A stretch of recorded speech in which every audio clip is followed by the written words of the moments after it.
बहुत समय पहले की बात है। एक छोटे से गांव में एक परिवार रहता था।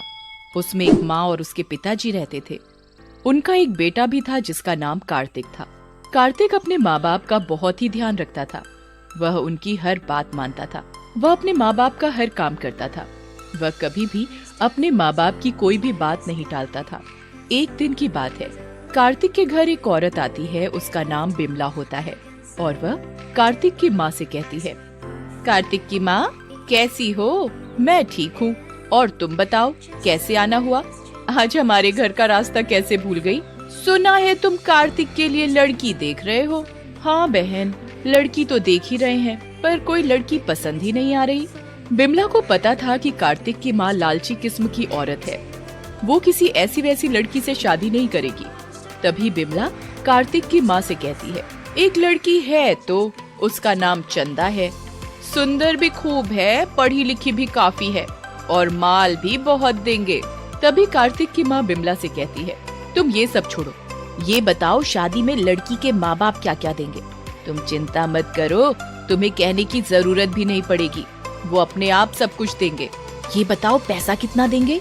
अरे लड़की के माँ बाप बहुत पैसे वाले हैं, वो बहुत सारा पैसा देंगे।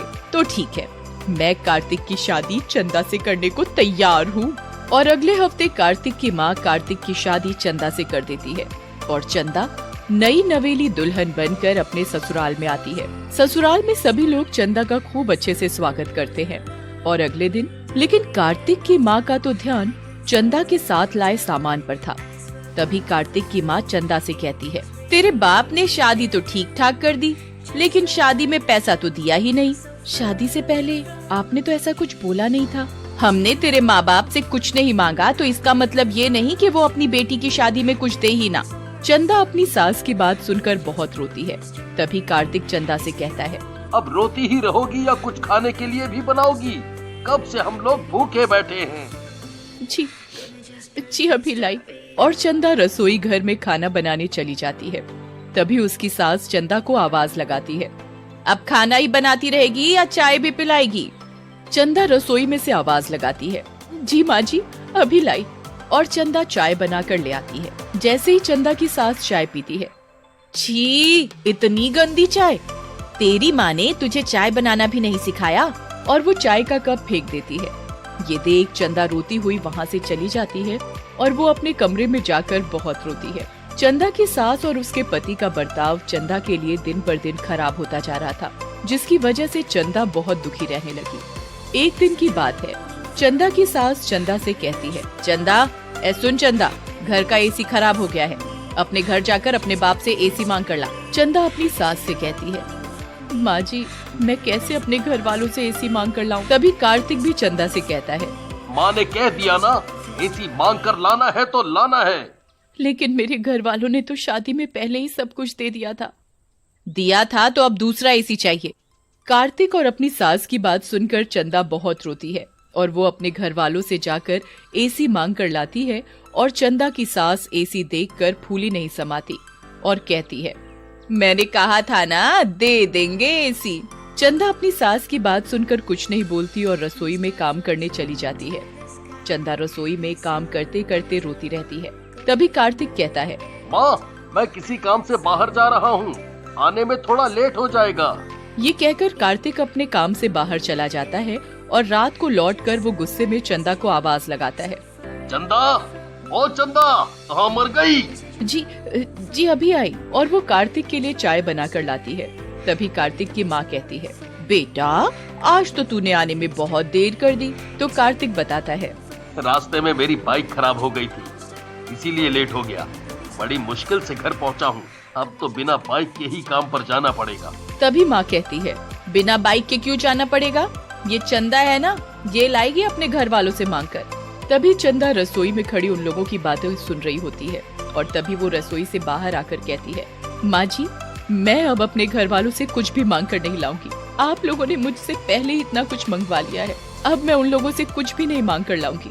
चंदा की बात सुनकर चंदा की सास और उसका पति उसे बहुत मारते हैं। इस तरह उन लोगों का लालच दिन पर दिन बढ़ता ही जा रहा था, पर चंदा चाह कर भी कुछ नहीं कर पाती। एक दिन चंदा की सास चंदा से कहती है, ए चंदा सुन, कल लोहड़ी है और तुझे आज पूरे घर की अच्छे से सफाई करनी है। जी माँ जी, मैं अच्छे से पूरे घर की सफाई कर लूंगी। तभी चंदा की सास चंदा से कहती है, सफाई करने के बाद अपने घर चली जाना। और सुन, ये तेरी पहली लोहड़ी है, उनको बोलना कि कल पैसे और गिफ्ट लेकर आएं, ये नहीं कि हाथ हिलाते हुए आ जाएं। जब देखो खाली हाथ चले आए। माँ जी, जितना उनके बस का है वो अपनी तरफ से आपको पैसे और गिफ्ट देने की ज्यादा से ज्यादा कोशिश करते हैं। मुझसे जबान लड़ाती है, पर माँ जी वो कहाँ से ला कर देंगे? उनकी हालत तो पहले से ही खराब चल रही है, उनके पास अब देने को कुछ नहीं बचा। मुझे कुछ नहीं पता, मैंने कह दिया तो कह दिया। चंदा की सास चंदा की एक नहीं सुनती और वो घर की सफाई में लग जाती है। और अगले दिन सास चंदा से कहती है, आज लोहड़ी है, तूने अपने घर वालों से बोल दिया ना कि आज गिफ्ट और पैसे लेकर आने हैं। चंदा अपनी सास की बात सुनकर कुछ नहीं बोलती और शाम के समय घर के सभी लोग लोहड़ी जलाकर बैठे हुए थे। तभी चंदा के माँ बाप आते हैं और वो चंदा को खाली मिठाई ही लाकर देते हैं और फिर वो अपने घर चले जाते हैं। तभी चंदा की सास और पति चंदा से कहते हैं, तेरे माँ बाप ये मिठाई लाते हुए शर्म नहीं आई? माँ जी, उनके पास आपको देने के लिए कुछ भी नहीं है, उनका काम भी बंद हो गया है, वो कहाँ से देंगे? ये बात सुनकर कार्तिक और उसकी माँ गुस्से से आग बबूला हो जाते हैं और वो चंदा को बहुत मारते हैं। चंदा बेचारी रोती हुई कहती है, मुझे मत मारो, मुझे छोड़ दो। छोड़ दे। तभी कार्तिक की माँ कहती है, ये ऐसे नहीं मानेगी, इसे और मार। कार्तिक चंदा को इतना मारता है कि वो लोहड़ी की आग में गिर जाती है और चंदा के कपड़ों में आग लग जाती है और वो चिल्लाती है, कोई बचाओ, मैं जल रही हूँ, बचाओ। वो चिल्लाती रहती है पर उसे कोई नहीं बचाता और वो पूरी तरह जलकर मर जाती है और वो एक चुड़ैल बन जाती है। और रात को जब कार्तिक अपने कमरे में सोया हुआ था तो वो कार्तिक के कमरे में आती है और उसे जोर से थप्पड़ मारती है। तभी कार्तिक की आंख खुल जाती है मम्मी। और वो चुड़ैल को देखकर चिल्लाने लगता है, चुड़ैल, चुड़ैल, कोई बचाओ। बचाओ, कोई नहीं बचाएगा तुझे, तू चाहे कितना भी चिल्ला ले। चुड़ैल की शक्ति से कार्तिक के चिल्लाने की आवाज किसी को सुनाई नहीं देती और चुड़ैल कार्तिक के बाल पकड़कर कार्तिक को बहुत मारती है।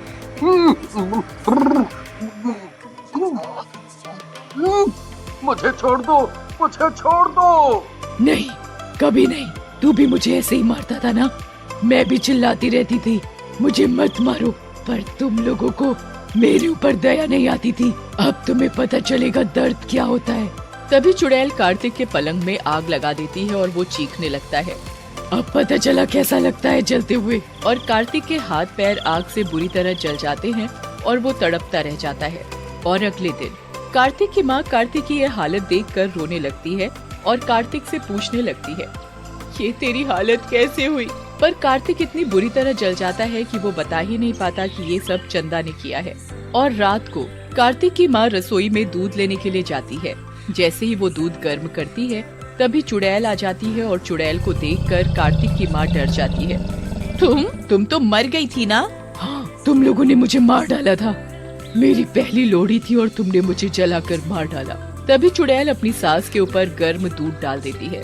गर्म दूध डलते ही चंदा की सास चीखने लगती है, मुझे बचाओ, मेरा शरीर जल रहा है, बचाओ मुझे। चंदा की आवाज किसी को सुनाई नहीं देती और वो चिल्लाती रहती है, पर उसकी आवाज किसी को सुनाई नहीं देती। तभी चुड़ैल रसोई में आग लगा देती है और कार्तिक की माँ रसोई में लगी आग में फंस जाती है।